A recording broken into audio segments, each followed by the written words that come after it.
Boneworks is a game that is widely regarded as an outstanding virtual reality experience. Whether it's the unique physics-based gameplay, the addictingly fun sandbox, or the incredible campaign and story, Boneworks is without a doubt one of the best VR games you can get your hands on. But perhaps one of the most fascinating things about Boneworks is the speedrunning community it spawned. Watching a world record speedrun for Boneworks is absolutely captivating, chock full of interesting strategies and glitches that speedrunners have found, tearing the game into pieces and completing the campaign in utterly astounding times. In this video, we'll be talking about how every major strat and glitch was found, the numerous world record holders that contributed to the run, and the journey to beat Boneworks in under 9 minutes. This is the history of Boneworks speedrunning.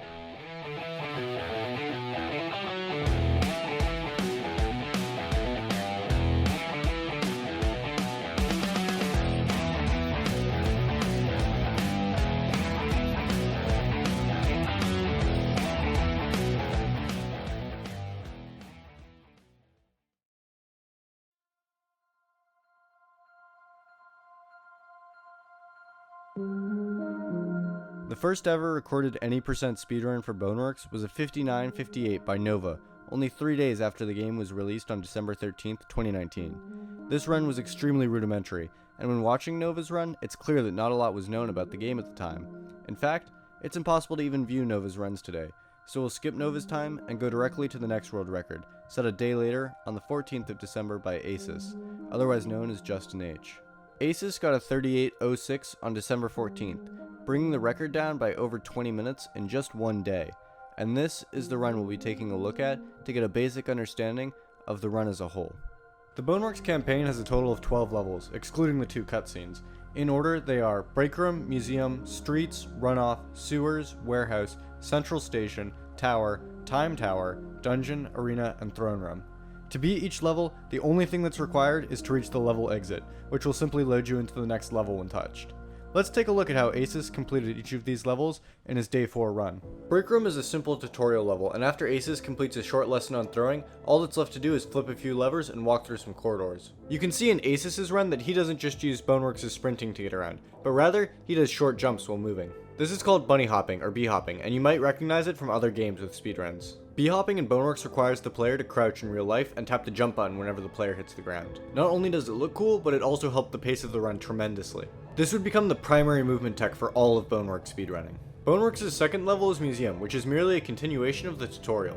Because of Museum's surplus of long, empty hallways, Asus is able to show off just how fast bee hopping is in comparison to just normal sprinting. A few short tutorials eventually lead into this large room, which contains a puzzle that's generally pretty time consuming, but not for Asus. By making this tight jump, Asus manages to skip almost the entirety of this puzzle, and a couple long corridors later, Asus has beaten Boneworks' tutorial in just under 4 minutes. The next level is Streets, one of Boneworks' larger and less linear levels. Asus takes an interesting route through this level, first climbing over this gate, which is supposed to be used later as a shortcut, and then using a pallet jack and metal pallet to forcefully pry open another gate, which you're normally supposed to open from an entirely different room. After running through the level for a bit, quickly solving puzzles and running past null bodies, he eventually reaches this room.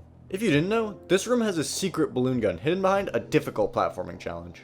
Asus goes for this balloon gun, and when he gets outside, he uses the tool to pretty much fly to the end of the level. Asus's route through Streets was by no means optimal, but for being only 4 days after the game's release, it's rather impressive to look at just how creative the time saves were. The next level is Runoff. Similar to Streets, Runoff is a very large level and provides a less linear path. However, this level is very easy to break, and you'll see what I mean when we watch what Asus does. After grabbing a rifle, Asus proceeds into the next room, shoots a window, climbs up to it, and just climbs right out of bounds. Once he's here, he can run around the entire level and fall into a room directly adjacent to the exit, skipping one of the biggest levels in Boneworks. Sewers is comparatively far more linear than Streets or Runoff. Because of this, there's barely any speedrun strats to employ here, and Asus basically just plays through the level as you normally would.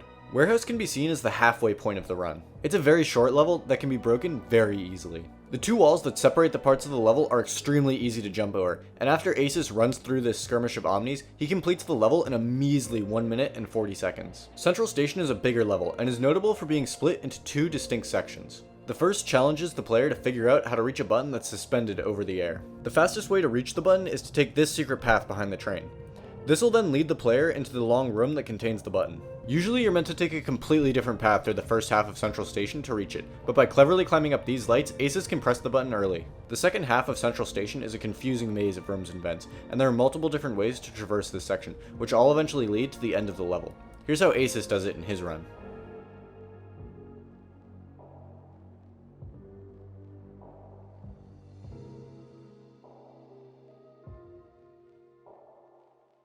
Certainly not the most direct path to the exit, but overall pretty fast. Tower is one of the most interesting levels in the run. Like Central Station, the level is divided into two halves, but for Tower, the separation comes between the first and second floor. At the very beginning of the level, there's a stairwell. When looking up through it, you can actually see a much later part of the level, completely unblocked. But unfortunately, the game does not really give the player any way to traverse this stairwell, and only gives access to the first floor.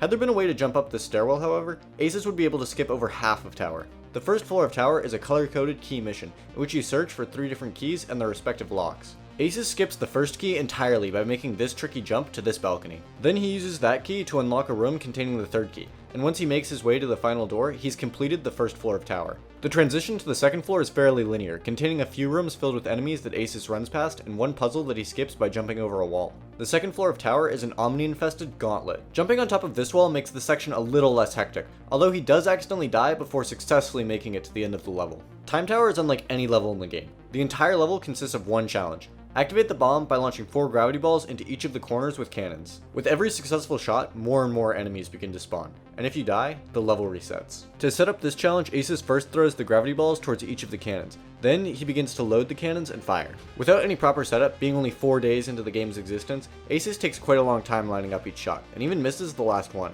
However, he does eventually get it. After about 20 seconds, Asus is teleported to a short hallway, which then drops down into the end of the level. Dungeon is one of the smallest levels of the game. First, Asus uses a bucket found inside of the cell he spawned in to reach far enough to press the unlock button. Then, he grabs a key and unlocks a door. The last room of Dungeon contains a small puzzle, where you have to place something heavy on top of a button in order to unlock the exit. Asus chooses to do the puzzle as intended, moving the platform so that he can take a box across the gap to reach the button. Arena is an interesting level. It's a wave-based, zombie-killing trial, which takes around 3 to 4 minutes before the gates blocking the way will open, granting the path to the level exit. However, the game doesn't stop you from simply climbing over the walls of the arena, and that's exactly what Asus does. The walls are obviously too high to jump over, but helpfully they have narrow planks laid diagonally on them, allowing the player to carefully hoist themselves high enough to vault over. Even though this looks easy, you have to keep in mind that you can't actually grab onto these planks, and your hands are very prone to slipping off. At the time, this skip could definitely be considered one of the hardest tricks in the run. Once Asus has successfully pulled it off, he's free to jump down and completely skip the arena. Throne Room is the last level of the game, and perhaps also the most diverse, containing several distinct areas with different unique challenges. Asus first climbs up the castle in order to reach the door unlock button. The inside of the castle contains the king, which is meant to serve as the game's only boss. It's the only enemy in the game that you are required to kill before progress can be made. Asus' strategy to defeat the king is quite interesting. First, he runs immediately to this corner of the room to find 3 barrels. After breaking one of the barrels, which spawns a handful of planks, he uses a combination of the planks and his fist to end the king's life. The next area of Throne Room is a puzzle, introducing the player to a dev tool called the Dev Manipulator. Using this tool, you can solve this room's puzzle by moving around objects like they weigh nothing. Doing so grants the passage to one of the largest open areas of the game, the home stretch. Asus makes use of an Omniway to traverse this vast room, and then begins to climb an extremely long ladder towards the end of the game. Once he reaches the top, all that's left to do is climb another short ladder, enter the final room of the game, and press a button hiding behind the screen. This skips the final cutscene, and with that, Asus has completed Boneworks in 38 minutes and 6 seconds. So that's the run. 12 levels, 2 of which already had pretty major skips, runoff and arena. However, another level was about to receive its own major skip. The skip that was about to be discovered, on the same day as Asus' 3806, would become one of the most infamous skips in the game. It was called the Boss Claws skip.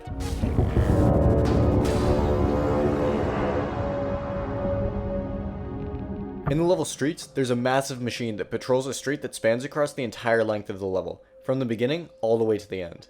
Most of the street is out of bounds, and the only place that you really encounter the boss claw is here, about halfway through the level. The rest of the street is completely walled off by towering force fields, except for one other spot. At the very beginning of Streets, if you take a left and jump over a wall, you reach this area, guarded by a volley of turrets. Sneaking past the turrets then leads you to the same street that is a part of the boss claw's sweep. But getting caught by the boss claw here doesn't actually do anything. In fact, if you are unfortunate enough to let this happen, the game soft locks you inside of the claw, and it'll begin to wander the street again with you stuck inside. But something really interesting was found concerning this spot. As it turns out, the turrets that guard this section of streets actually count as NPCs, and if placed on the street, the boss claw attempts to pick them up. Except that it can't. The turrets can be recognized by the boss claw, sure, but they weren't exactly designed to be picked up by it. Instead, the boss claw simply phases right through them, and will then repeatedly try and pick them up. And this is where Ash found a clever exploit. By waiting until the boss claw swoops down to try and capture a turret, you can perform a tough jump to get on top of it. With you standing on top, the boss claw halts its attempts to capture the turret, and begins to wander its street once again. And yeah, you've probably already figured it out at this point, but being on top of the boss claw while it wanders means that eventually the boss claw will wander far enough down the street and take you directly to the end of the level.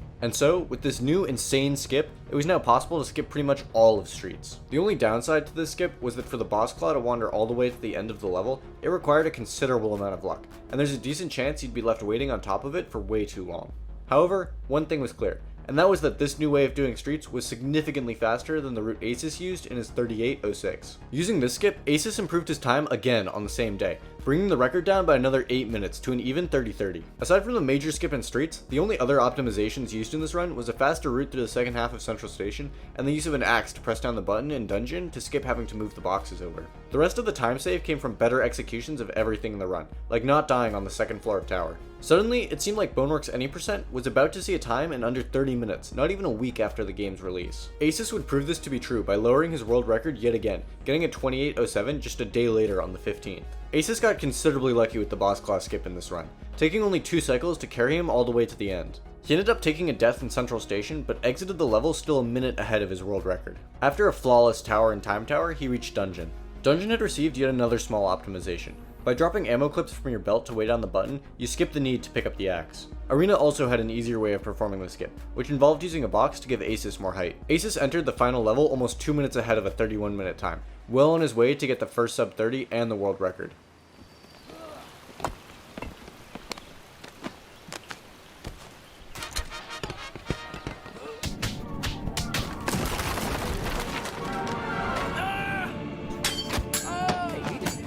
I'm shaking. This is it. This is the one. Come on. Yes! Yes! Woo! Let's go! Yes! Woo! Asus's day 5 run was good, but it was nowhere near optimized. It still had a decent amount of mistakes, and it didn't include a new strat that would be found on the same day. About 7 hours after Asus got his 28:07, a runner called Psych would take the record for himself with a 27:11. Psych didn't get as good boss claw luck as Asus did, but managed to avoid dying in Central Station and executed the arena skip faster. The main difference between Asus's and Psych's runs, however, was a new skip called Prop Fly. As mentioned before, the last puzzle of the game gives the player the Dev Manipulator, a powerful tool that can pick up heavy objects and move them around easily. It was found that by standing on an object and then using the Dev Manipulator to lift the same object, you can make yourself fly. This was huge, since by using Prop Fly, it was now possible to skip the extremely long ladder at the end of the game, shaving off a good 2 minutes. But even though Psych managed to do this new skip in a run, his run wasn't perfect. The hell is this shit? And most of his time save over Asus came solely from Prop Fly. Holy hell. That might be world record. Asus would quickly steal the record back, not even an hour later with a 26:16. In this run, he avoided dying in Central, but exchanged that death for one in Tower. It was clear that both of these runners simply wanted to take the world record for their own, and didn't care too much if in some levels they played more safely than fast. But a new runner was about to enter, a runner with a very different mindset.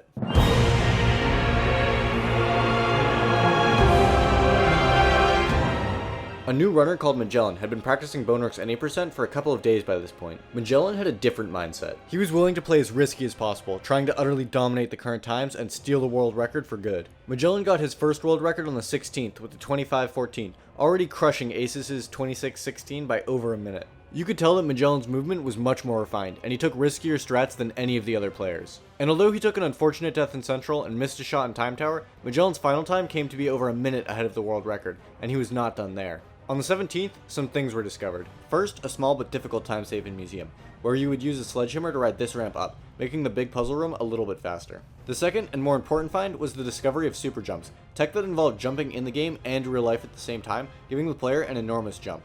This made jumps like the one in sewers and the arena skip much easier. Magellan set another world record on the 18th, a 24:37. This run wasn't too much different from his 25:14, and most of the time saves came from avoiding any deaths and not missing a single shot in Time Tower.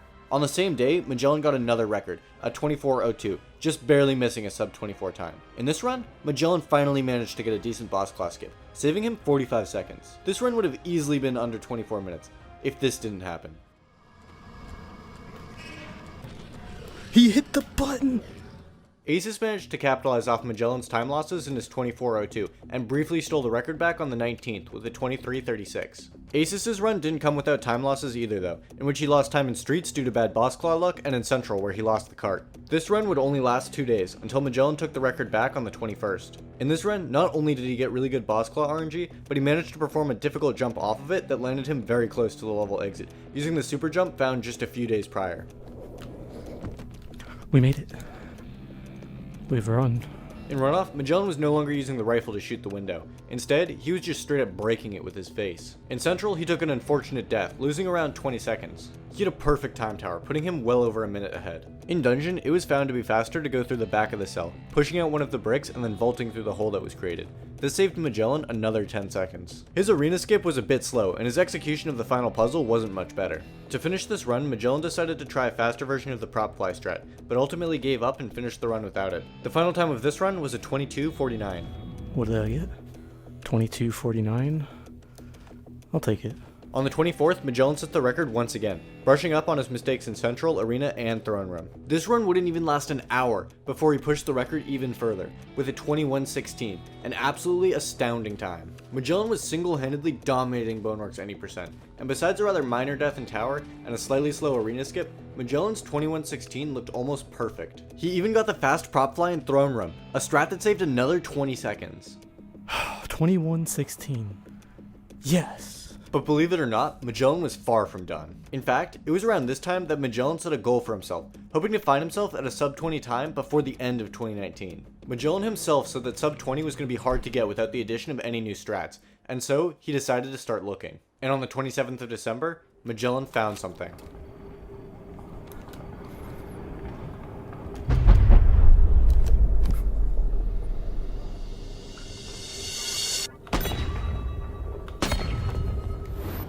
An absolutely insane strat, shooting a faraway button from a moving cart. If performed in a run, this could save up to 20 seconds. On the 28th, Magellan also found that it was possible to grab this key through the wall, abusing how the Steam VR menu worked and skipping the entire color-coded key mission. This saved yet another 20 to 30 seconds. On top of all of that, Magellan even discovered a faster version of the primary movement tech, B-hopping.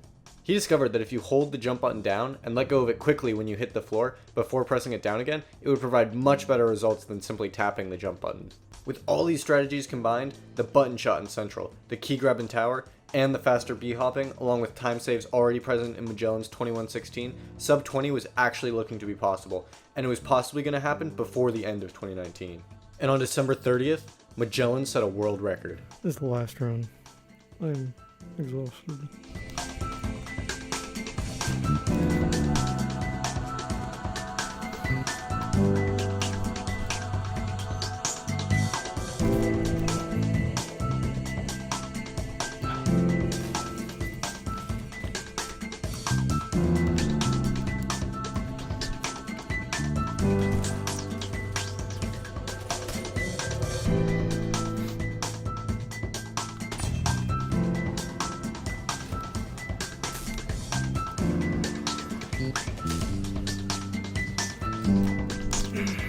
There we fucking go. Going into the final level, the run looked immensely promising. Magellan was 1 minute and 12 seconds ahead, only 7 seconds off what he needed to achieve the legendary sub 20 time. He killed the king, quickly solved the final puzzle, and flawlessly executed the fast prop fly.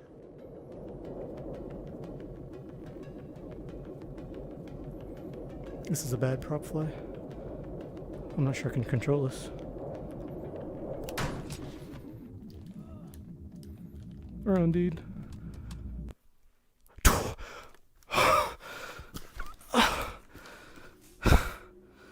No. It's so heartbreaking. I was so close. 20 minutes and 0.96 seconds, less than a second off of the sub 20. Don't get me wrong, this run was absolutely insane.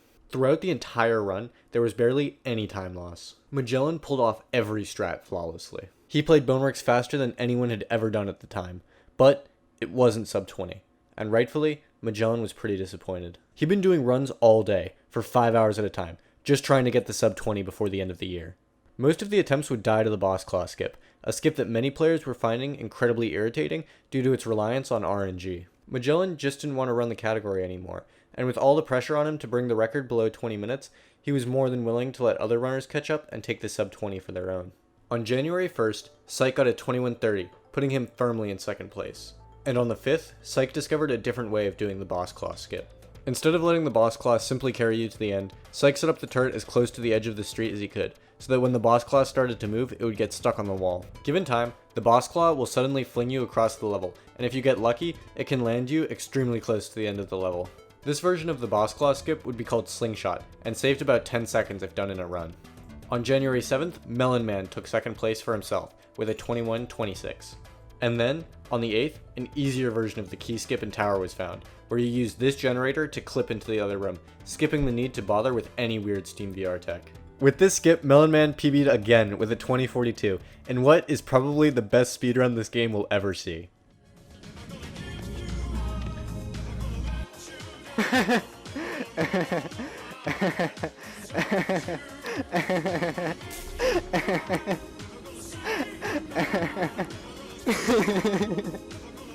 This would be the closest anyone ever got to dethroning Magellan before he decided to finally return to the category and claim the sub 20.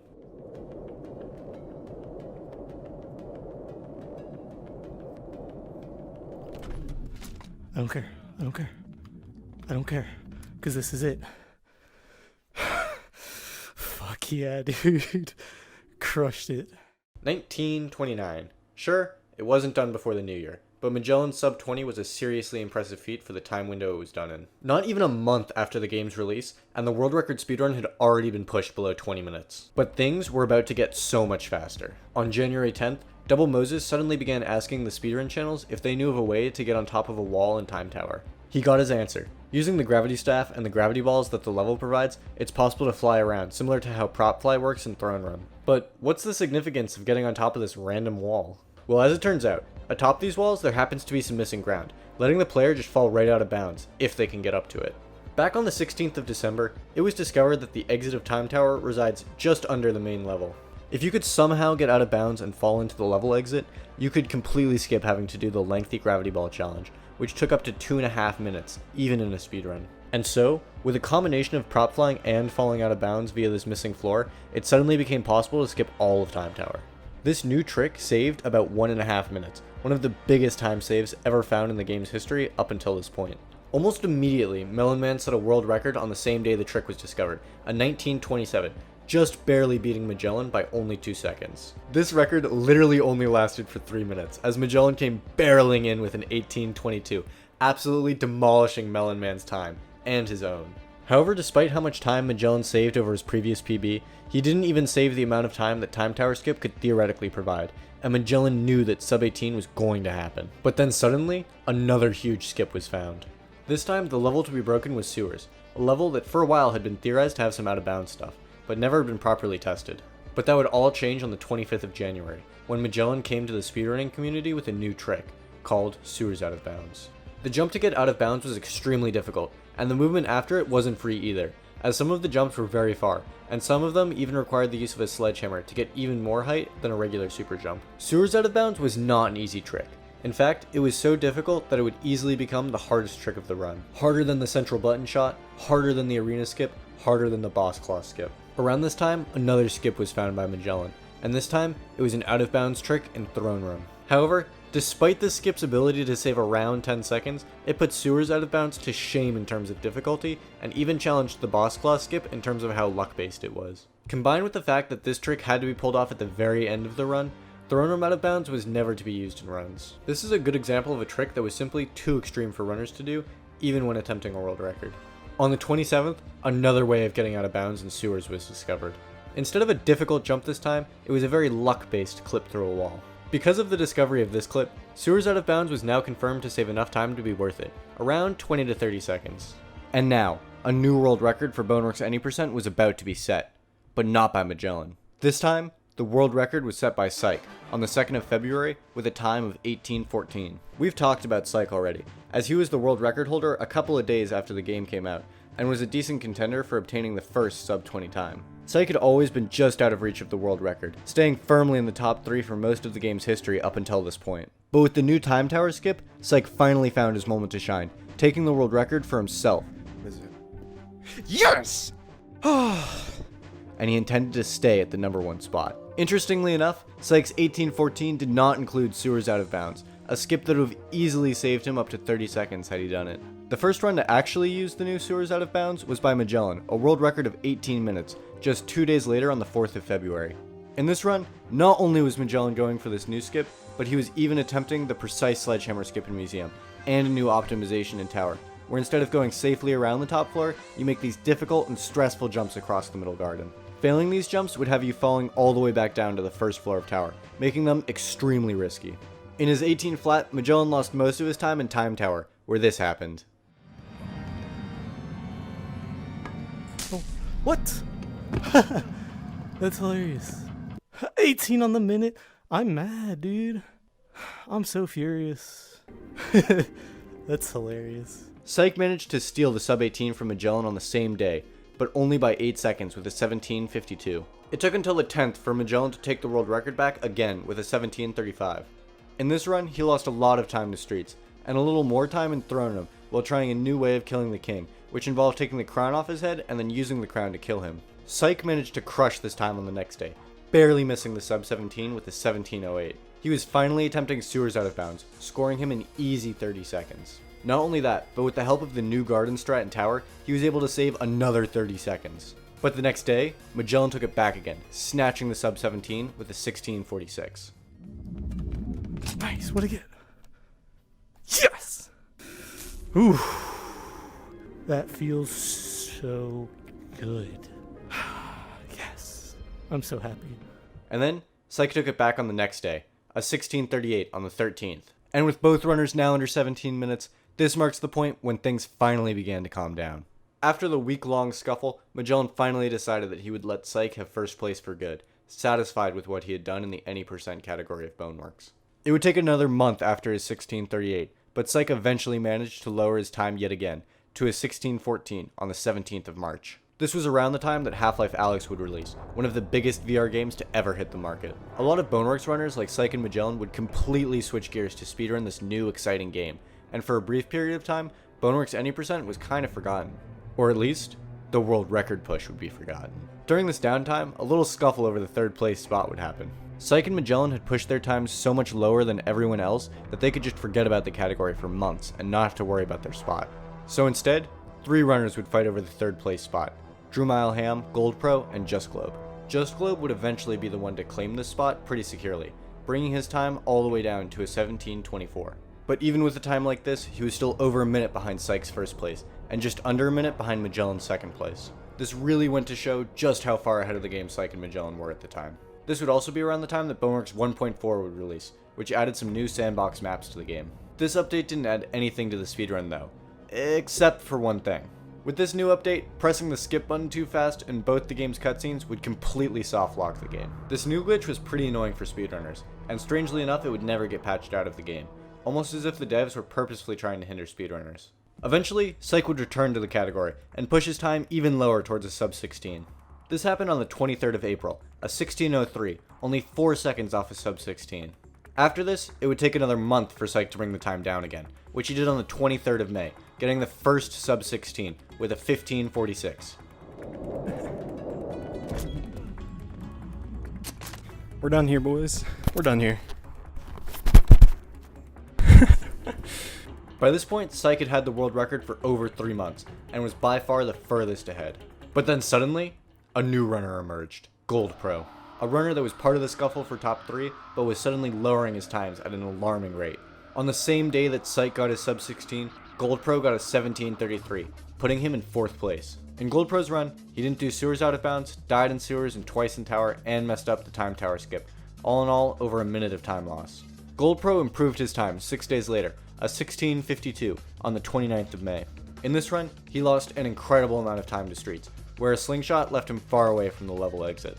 He managed to fix all of his other mistakes, including the addition of Sewers out of bounds, and finished with a time only 6 seconds behind 2nd place.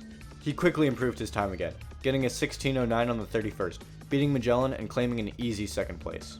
Just take a look at this boss claw skip Goldpro got in this run. Goldpro was improving his times at an almost absurd rate, and it seemed like it was only a matter of time before he took the world record. Seeing Goldpro's quick approach, Syke managed to improve his world record on the 23rd of June, lowering his time to a 15:27. 4 days later on the 27th, Goldpro got the second ever sub-16 with a 15:38, a mere 11 seconds behind Syke. In this run, he messed up the time tower skip, a 20-second time loss. The only thing that Goldpro had to do was do a run without messing up time tower, and he would dethrone Syke's nearly 5-month streak of having the world record. And on the 12th of July, Goldpro did it.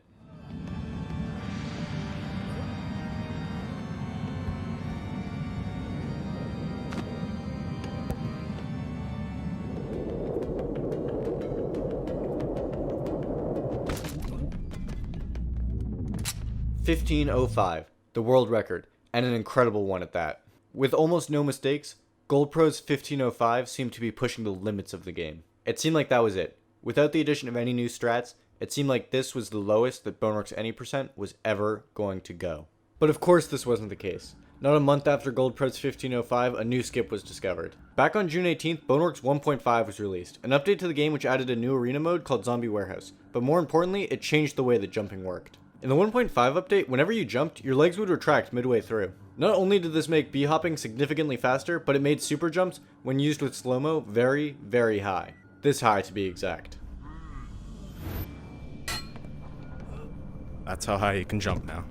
Remember when I mentioned how interesting the tower level is, how it's split between the bottom floor and the top floor, and how the game even teases you with the second floor at the very beginning of the level? Well, on the 8th of August, with the use of the new slow-mo jumps, Goldpro found that it was actually possible to jump all the way up the stairwell, skipping most of the level and saving a whopping 40 seconds. This strat was immensely difficult, and if failed, could result in devastating time loss. The hardest part of this trick was the final jump, which was a ridiculously high jump that tested the limits of slow-mo jumps. Goldpro set a world record with this new strat, a 14:47 on the 15th, getting the first ever sub-15.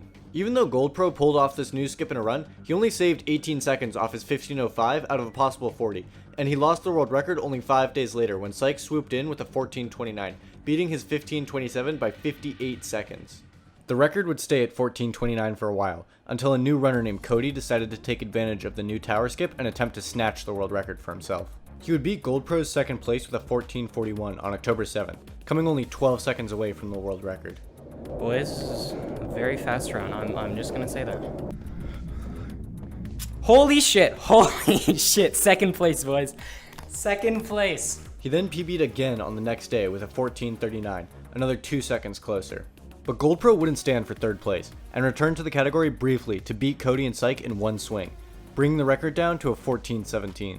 This run introduced an even faster version of tower skip, where you would do the extremely difficult final jump 4 times in a row to save 10 seconds. But Syke wanted world record, so he quickly beat Goldpro on the 18th with a 14:06, and then again with a 13:57. And then, as the final nail in the coffin, Syke would get a run so perfect and so flawless that he would beat his own time by 28 seconds, bringing the world record for Boneworks Any% down to a 13:29. Let's fucking go, dude. 3 records in 2 days.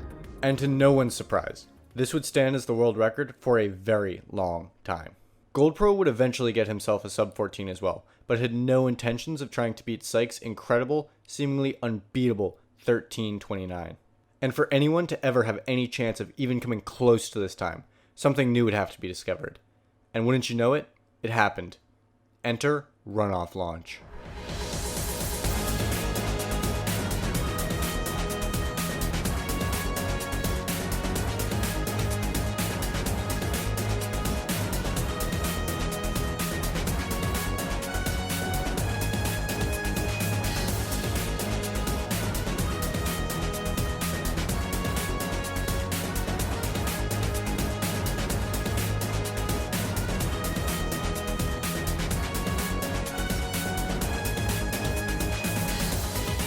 On November 14th, Muso Linguini uploaded a video titled New Boneworks Any% Skip Runoff Wall Launch. What he found is a very peculiar wall in the runoff level, a glitched texture with very weird collision.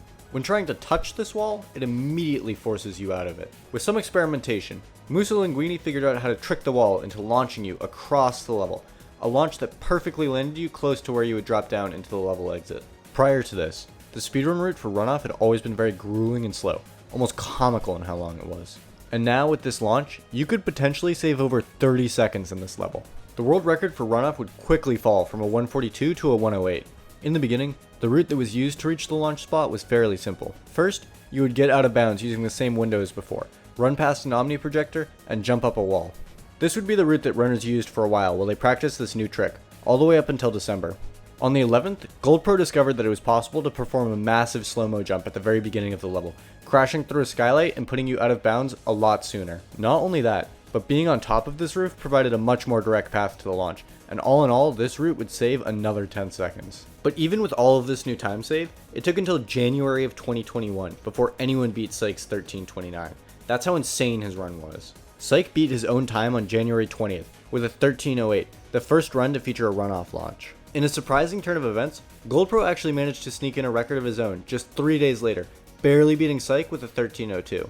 In this run, not only did he pull off the new runoff launch, but he made use of a new route for the second half of Central Station.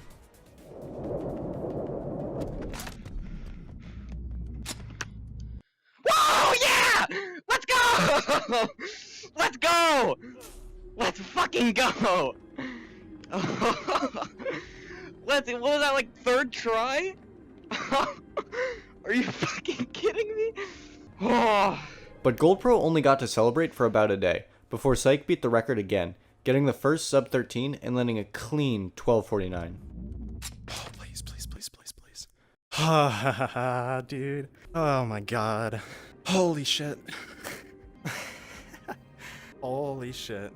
And with a new strat already completely mastered and incorporated by the top runners, it was back to a standstill, with Psych still on top. By this point, getting a world record in Boneworks any percent was becoming extremely difficult, and with all these new discoveries, the run was only becoming harder and harder. Boss Claw skip, runoff launch, sewers out of bounds, the button shot in Central, the tower jumps, and the time tower skip were all difficult tricks, and wouldn't you know it, but another difficult skip was about to be added to the run.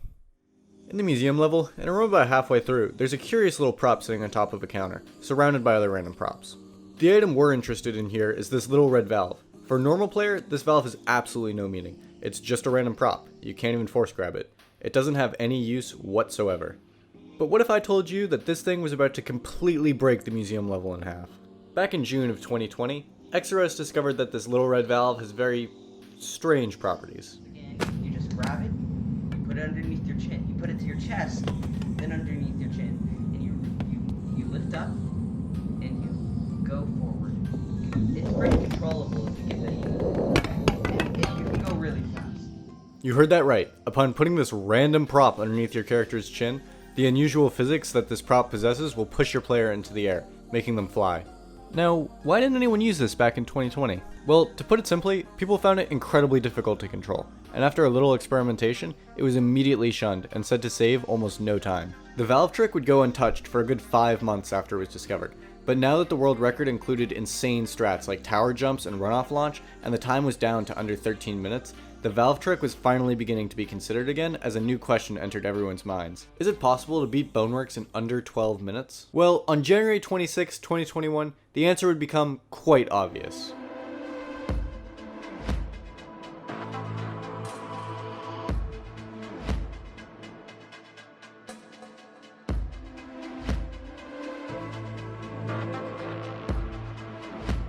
On this day, former pioneer of Boneworks any percent world records Magellan posted a video in the speedrunning channel. Museum in 1 minute and 31 seconds. This beat the museum world record by over 20 seconds. As it turns out, Magellan had discovered an absolutely ridiculous strat using the valve trick. In the big puzzle room of museum, if you squeeze behind these two walls, you can easily clip out of bounds.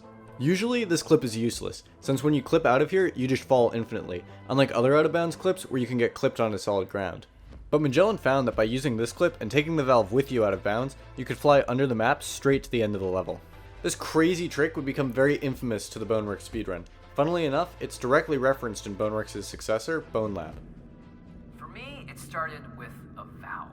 Rusty old red piece of junk I found behind my studio. I put my head inside this thing and I jumped at a certain angle near a wall and boom! I flew like 150 feet, landed on my neighbor's roof. Early iterations of this new museum clip only seemed to save around 30 seconds, but as players began to get better at the glitch, it would shave up to almost 50 seconds, exactly enough to beat Boneworks in under 12 minutes. And with that, the race was on. Goldpro set a world record on March 27th, beating Psych by 8 seconds with a 12:41. This run actually did not feature the valve trick at all, and was instead simply a good run with all the current strats before valve. Goldpro improved his time on April 10th, the first run with Museum Clip, a small world record of only 2 seconds. In this run, Goldpro was ahead by 33 seconds leaving Museum, but lost most of that time due to a short runoff launch. 6 days later, Psych tied Goldpro to the second, only beating him by 40 milliseconds. In Psych's run, he also lost a decent amount of time because of runoff launch. With the valve trick in Museum now being used by both runners, it started becoming extremely difficult to escape the first couple minutes of the run. First, you had to pull off the new valve trick, then get lucky with the boss claw, and finally land yourself a good runoff launch. And even after that, the run doesn't get much easier, as the luck-based sewers clip, the button shot in central, and the climb up the tower stairwell were all major reset points. It's at this point that the world record for Boneworks was getting exceptionally hard to beat. A day after Psych's 12:39, Goldpro got the world record again, a 12:29.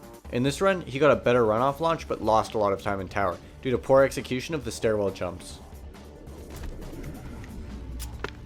Nice fucking job, dude! Yeah! 2x, let's go! 2x! Yes! Yes! Woo! Nice. Easy one. Not even 4 hours later, Psych took the world record back, beating Goldpro by only 4 seconds with a 12:25. The time loss in this run came mostly from an unlucky sewers clip, which cost him almost 20 seconds, another 5 in warehouse where this happened, and another 5 in central. All in all, Psych ended up losing around 30 seconds throughout the entire run, exactly enough to get the sub 12. That's over. I fucked it up. No, I didn't. Yes! Fucking go. The day after that, and Goldpro stole the record once again. Exiting streets, he saved almost exactly the amount of time he needed to get sub 12, but lost his chance in warehouse, where he took an unfortunate death. Yes! And just 3 days after that, Psych tied Goldpro for the second time. Only this time, the milliseconds were on Goldpro's side, and he kept his world record. Man, can it stop being in milliseconds?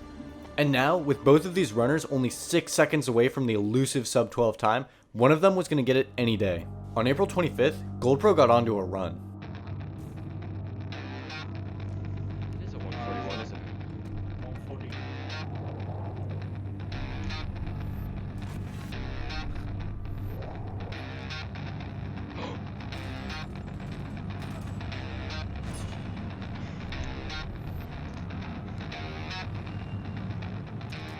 Entering arena, he was 10 seconds ahead, enough to get an easy sub 12. All he had to do was not mess it up.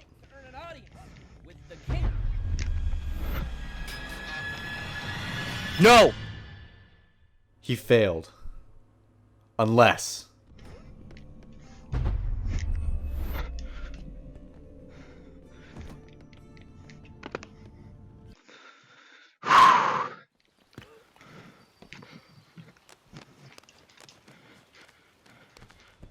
Oh my god.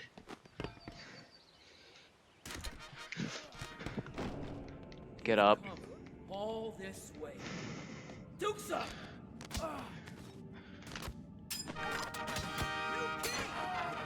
I don't know. That was slow.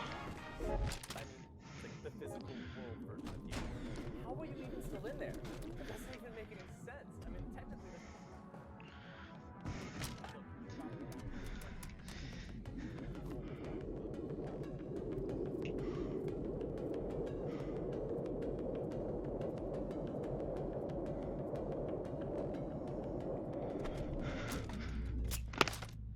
Yes! Yes! Yes! Let's go! It's over! Oh my It's God. fucking over! Yes! It's over, dude! Oh! Oh my god. Dude. Oh my god, my hand's shaking so much. It's over!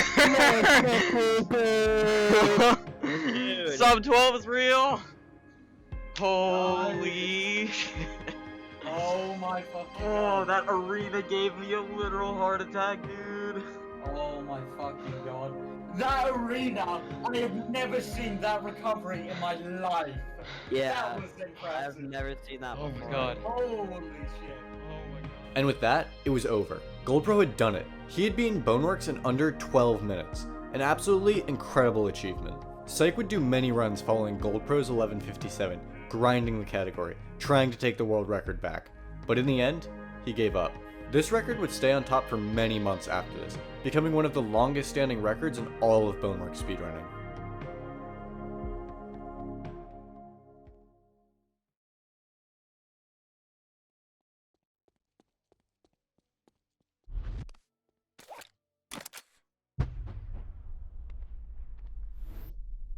On May 15th, 2021, the gun glitch was discovered.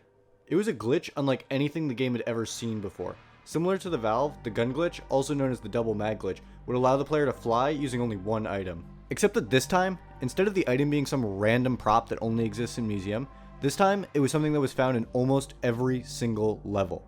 Guns. Either a rifle or an SMG. Simply being in possession of one of these allows the player to fly on command. This is how it works. When removing a magazine from a gun in Boneworks, it has to start and end an animation before the player is actually able to grab it. Turns out, it's actually possible to interrupt this animation if you let go of the gun while it's happening. Using slow-mo made this very easy to pull off. When you put a glitched rifle into your inventory, you'll start to move around erratically, being shoved into walls and getting sent up into the air at seemingly random intervals. The theory behind why this happens is that usually when the player puts an item in their inventory, the item loses all of its collisions, and exists on the player only for the sake of realism. When doing the gun glitch, the magazine is still technically attached to the gun, but when putting it in your inventory, the game doesn't recognize that this is the case, and so the magazine keeps its collision. Because of this, the solid magazine will then be clipping into the character as you move around, causing the random glitching shown here. After some testing, it was found that this random glitching could actually be tamed, and used by speedrunners to be able to fly. On top of this, the random bursts of speed gained by the random glitching could even send the player through walls, meaning that with a glitched gun in hand, you could theoretically break out of the map at any point you wanted. This had huge implications, as rifles and SMGs were all over Boneworks. Quickly, Boneworks any percent began to break. The first level to break was sewers. At the beginning of this level, there's a monomat that sells a rifle. In fact, almost every level in Boneworks has a monomat at the beginning of the level that sells a rifle or an SMG. Although the ones in Runoff and Tower are mostly irrelevant since you're given a rifle at the beginning of the level.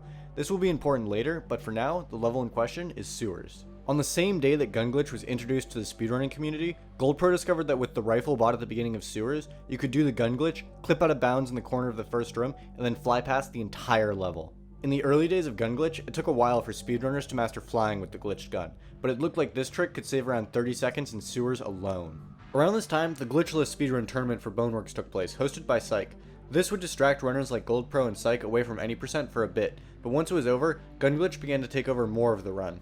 The second level to fall to gun glitch was Central Station. In a similar fashion to sewers, Goldpro found that by buying a rifle at a monomat and then clipping out of bounds in this corner, you could fly under the map and then over to this large black wall to reach the level exit of Central, skipping the entire level. In comparison to sewers, Central out of bounds was significantly more complicated, as the strange towering black walls outside the map and the intricate and confusing way that the level is set up made it quite difficult to consistently pull off the new Central out of bounds, especially since runners still didn't have a really good grasp on how to consistently control the gun glitch yet. To make it even more difficult, if you fall too low while trying to fly with the gun glitch in this level, you'll void out and the level will completely reset. However, if Central Station out of bounds was done in a run, it would save about 40 seconds compared to a normal Central Station, and that amount of time save would only increase as runners got better and better at the trick. With sewers and Central gun glitch combined, a theoretical sub 11 looked very possible. Goldpro decided to make learning the new Central out of bounds his priority, practicing it over and over again until he shaved the Central Station world record down from a 138 to a 103. On August 13th, Psych returned to the category, finally getting a sub 12 for himself, an 11:59, only 2 seconds away from Goldpro's long-standing 11:57. This would be the scare Goldpro needed to finally begin running the category again, and just one day later, on August 14th, Goldpro used the gun glitch in an any percent run for the first time, and got an 11:19, easily shattering one of the longest standing records in the game's history. In this run, Goldpro didn't use any gun glitch in sewers and only used it in Central Station, but it was more than enough. He had saved an astounding 55 seconds off his Central.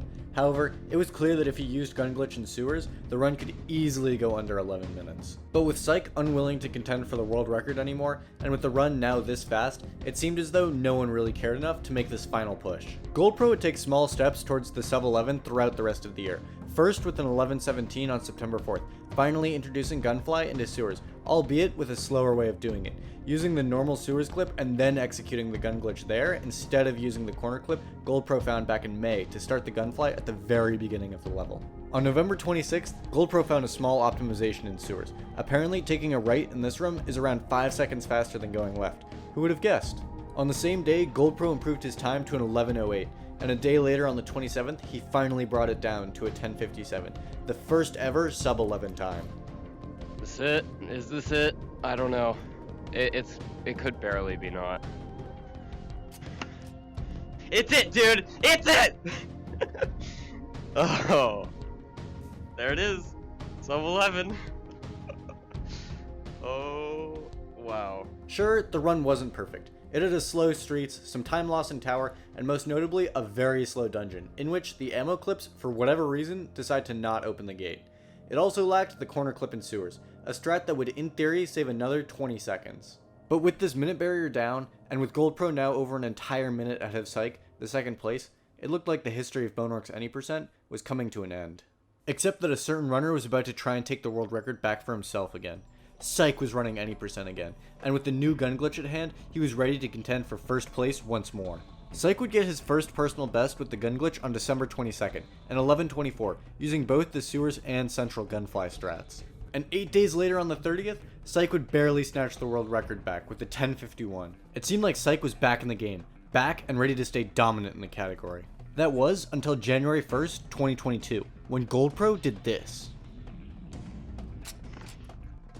Fuck yes! Fuck yes! Yes! It was incredible to see how the tides had turned. Suddenly, Goldpro wasn't the one trying to keep up with Psych. Instead, it was Psych who was desperately clambering to keep up with Goldpro. And with sub 10 now on the horizon, it seemed as though Goldpro was going to have to be the one to bring the world record down past this minute barrier and into the single digits. Goldpro's 10:17 looked almost perfect. It fixed every mistake that occurred in his 10:57 and saved even more time with better movement in levels like Throne Room. It was clear that this time was going to be a tough one to beat. And to get sub 10, well, that would mean another 20 seconds of time saved. There was only one strat that could give these 20 seconds, and that was the early clip in sewers. The reason that runners had refused to do the early clip in sewers up to this point was because the clip was simply too random. There was no setup to it. To clip through solid walls using the gun glitch, you just had to get lucky. Sure, it could save 20 seconds if you did it, but keep in mind, at this point in the run, you've performed Museum out of bounds, pulled off the boss class skip, and finally you've performed the runoff launch, only to reach sewers and risk throwing away a potentially good run due to luck. But it seemed as though early sewers clip was the only strat left to bring the world record for Boneworks any percent to under 10 minutes. Perhaps the most enticing minute barrier of them all. And there was only one runner that was mad enough to go for it.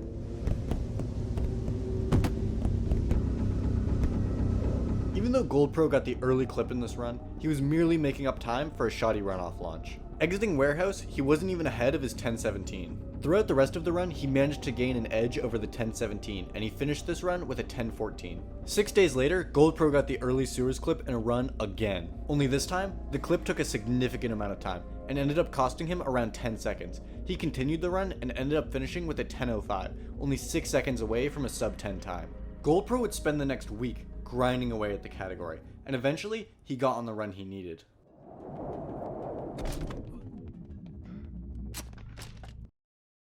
Yes! Yes! Yes! Yes! Sub 10. Holy shit. Sub 10, dude. Holy crap. And with that, the deed was done. Boneworks was now pushed to a sub 10 time. This had to be the absolute limits, right? Well, believe it or not, but Boneworks any percent was about to turn extremely competitive once again. By this point, Gun Glitch had only wormed its way into 2 levels, despite its game-breaking potential. It was only a matter of time before the glitch began to break more levels, and shortly after Goldpro's sub 10, Gun Glitch finally decided to strike once again. In runoff, it was found that the gun glitch could be used at the beginning of the level and the run up to the launch, saving some time. In tower, it was discovered by Psych that you could use a gun found in a crate near the beginning of the level to fly up the walls and reach the level exit very quickly. In runoff, gun glitch saved around 5 seconds, and in tower, a solid 20. Psych would be the first to use the new tower strat in a run, a personal best of 10:26 on May 17th. Quickly, Goldpro would lower his time as well, with a 9:50 on the 21st. But then, something began to happen that just about no one expected. See, we've been talking about the same 2 runners since Cody got 2nd place briefly back in 2020. Since then, Goldpro and Psych had been the only 2 runners competing for the world record, and it was typical to find that 3rd place was minutes behind these 2. But with the discovery of Tower Gunfly, a new runner was about to change things. His name is Emil, a Danish runner that had ran the game back in early 2021, but only managed to get down to a 14-minute time before he stopped.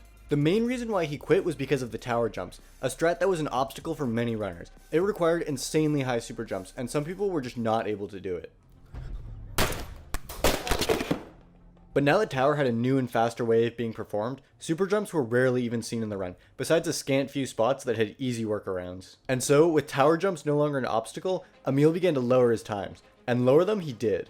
A day after Goldpro's 950, Emil got a 1046, already coming within a minute of the world record, and only 20 seconds away from Psych's second place. And on the same day, Goldpro would lower his time down astronomically to a 925. This record would quickly become less and less secure, however, as new strats started to pop up in the following days. First, new strats involving grip launches would be found. First by Magellan, the second by only Michael, and the third by Emil. The next strat that was found was a small optimization in throne room, where you would climb up the left side of the castle instead of the middle to save a couple of seconds. On the 24th, Psych got a 1001, barely missing a sub 10.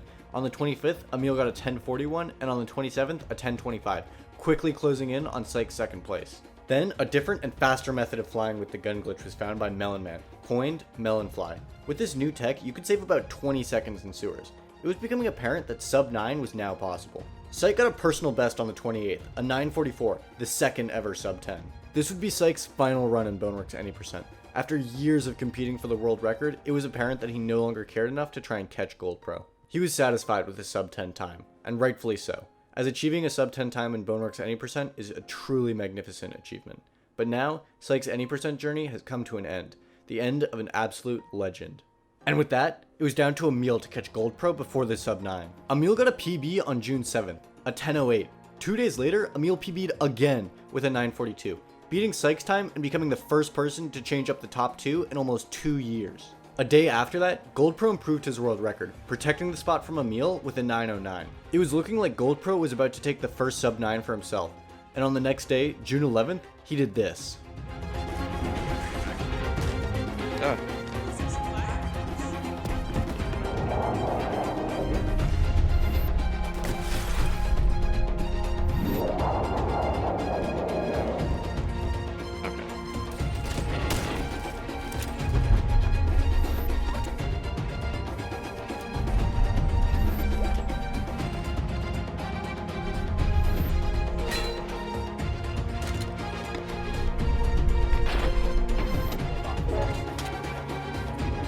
Oh god.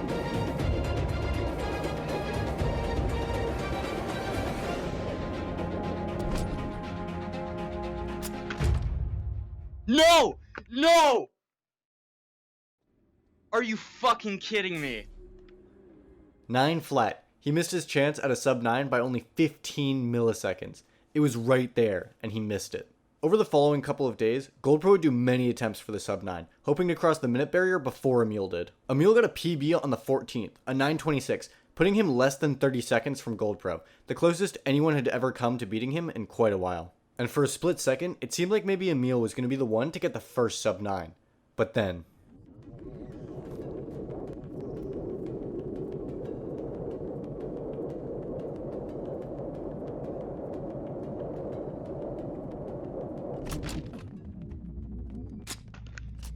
Yes! Yes! Yes! Yes! Oh my god! Oh my god! Yes! Oh man. Goldpro had done it. And now, with the world record for Boneworks Any % pushed down under 9 minutes, after several years of grinding the category, Goldpro decided that he was finally done. 857 would be Goldpro's final run in the Any % category, and without Goldpro protecting the world record anymore, Emil would take it for himself on June 30th, the first time anyone other than Goldpro or Psych had the world record since Magellan back in early 2020. In the following months, gunfly strats would be introduced to Time Tower and Warehouse, and Melonfly was being used everywhere. With the help of these strats, along with Emil's unique way of performing streets with the gun glitch, he would lower the world record all the way down to an 828, which stands as the world record for Boneworks Any % to this day. It's truly incredible watching Emil's run, just looking at all the crazy strats, the years of optimization and strat hunting all culminating into one world record. Of course, there's always room for improvement, and a time in under 8 minutes has been proven to be theoretically possible. But for now, this is where the world record stands. This has been the world record history of Boneworks Speedrunning. Thanks for watching.